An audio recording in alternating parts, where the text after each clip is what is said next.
in the studio, and we're going to be talking about what you do. And one of the things, you have a tough job, I think, but I think it's also a very helpful job in that you handle a lot of bankruptcies. That's right. Consumer bankruptcies, so families who are having financial problems.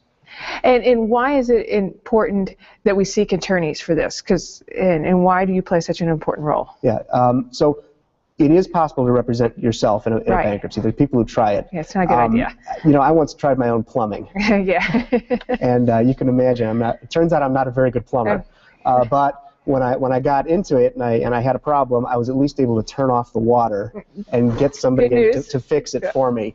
A lot of times we see people who try their own bankruptcies get into it and then have a problem that they've created that's so big that even an attorney can't fix for them, or attorneys sometimes don't want to jump in after a case is messed up and put so much effort into it.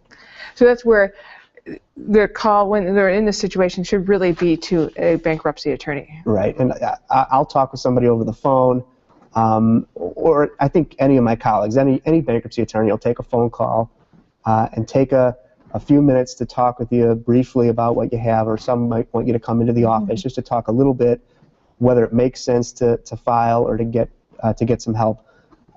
It's much better to try that before you go charging in on your own. I can tell you, the first couple bankruptcies I did, at least I had somebody supervising me to help me out, but it was very scary. It's very intimidating.